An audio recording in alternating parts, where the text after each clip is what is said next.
What if I told you there's a hidden code, a kind of universal strategy for making your way through chaos?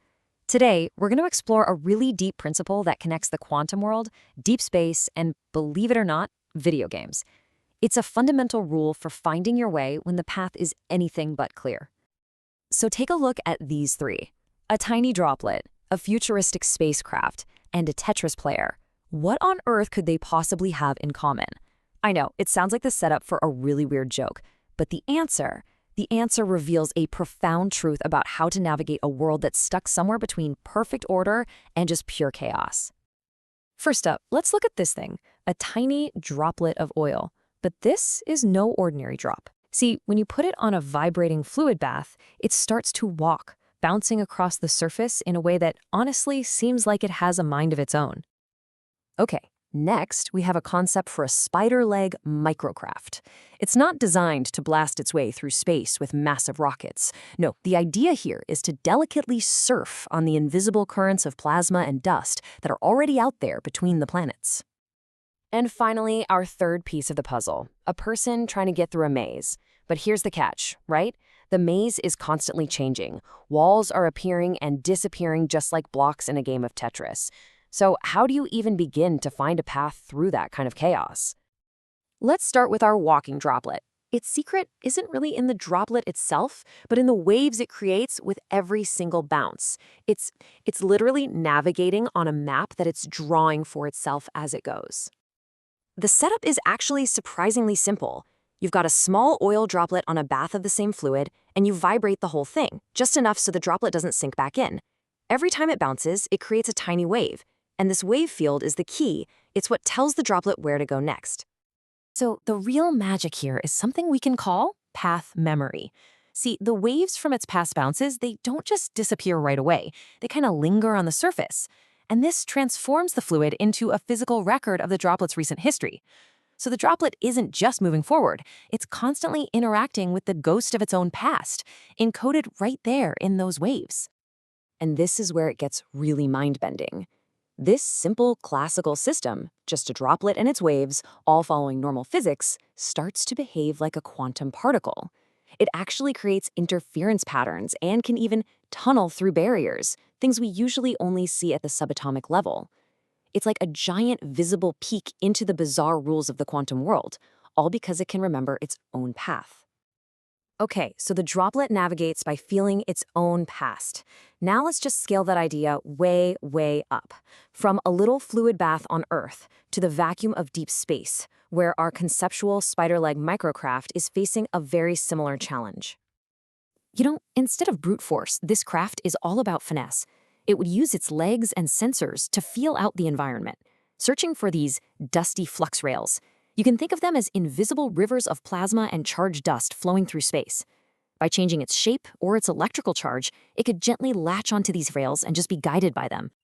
It's this beautiful idea called the dandelion strategy.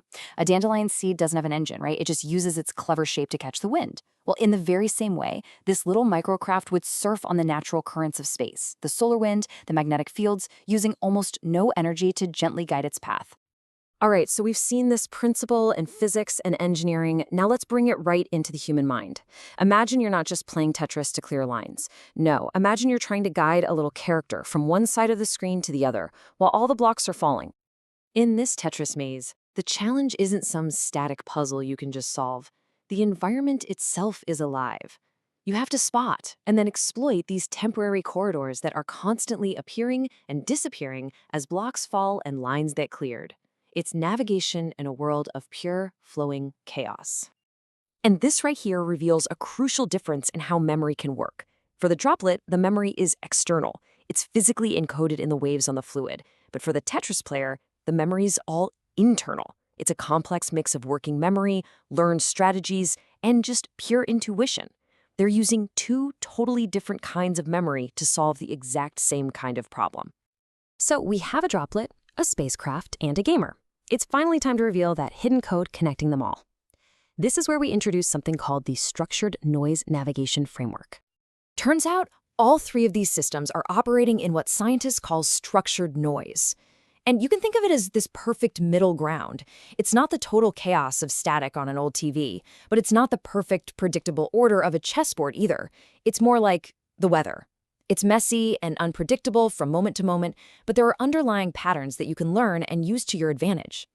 So the framework for understanding this, SNN, it really just has 4 key ingredients. First, you need a field or a landscape. That's your environment, like the wave field or the Tetris grid. Then you need an agent moving through it. You absolutely need a memory process. It doesn't matter if it's external waves or internal thoughts. And finally, you have the structures the agent is actually looking for, the corridors, the loops, the little bottlenecks.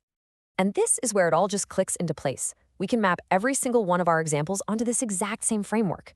For the droplet, the field is the fluid, the memory is the physical waves. For the microcraft, the field is plasma, and memory is an internal map. For the Tetris player, the field is the game grid, and the memory is their own learned strategies. You see, they're completely different worlds, operating on totally different scales, but they're all fundamentally solving the same problem with the same core ingredients. Okay, but why does any of this matter? Well, because creating a shared language for a universal problem is how science makes its biggest leaps. When a fluid physicist can use the same concepts as a cognitive scientist, they can start sharing tools, insights, and maybe even solutions to each other's problems. One of the most powerful tools this framework gives us is called the memory number, or ME. It's a really simple ratio that just asks, how long does the memory of the past stick around compared to how often the agent has to make a new decision? So a droplet's wave might last for hundreds of bounces, giving it a high memory number. But a human's focus in Tetris might only last for the next few falling blocks, giving them a much lower one. And what's so cool about this memory number is that it actually predicts behavior. If you have a very low memory, agents are just purely reactive. They only care about what's happening right now. But as that memory number goes up, they enter this history-dependent regime. And that's where the truly complex, amazing strategies emerge, like the droplet's quantum-like orbits. It's all because the agent is now interacting with a much longer story of its own past. So this framework literally breaks down the walls between different fields of science. An expert studying droplets might stumble on a principle that helps an engineer design a better spacecraft. A cognitive scientist studying gamers could inspire a whole new navigation algorithm for that spacecraft, or even for an AI learning to get through a chaotic city intersection. It's a unified way to study how any kind of intelligence, whether it's physical or biological, learns to cope with a complex world. And ultimately, what this entire idea is about is just captured so beautifully in this one thought. It's about how to move intelligently in a world that is neither fully random nor fully predictable. It's about finding those hidden structures in a messy world.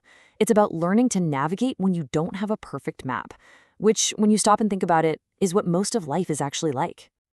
And that leaves us with one final big question. If this hidden code applies to droplets, spacecraft, and humans, what else out there is using it? An ant colony foraging for food? The fluctuations of the stock market? Maybe even the flow of ideas across the internet? Once you have this framework in your head, you start seeing structured noise pretty much everywhere. What will you see?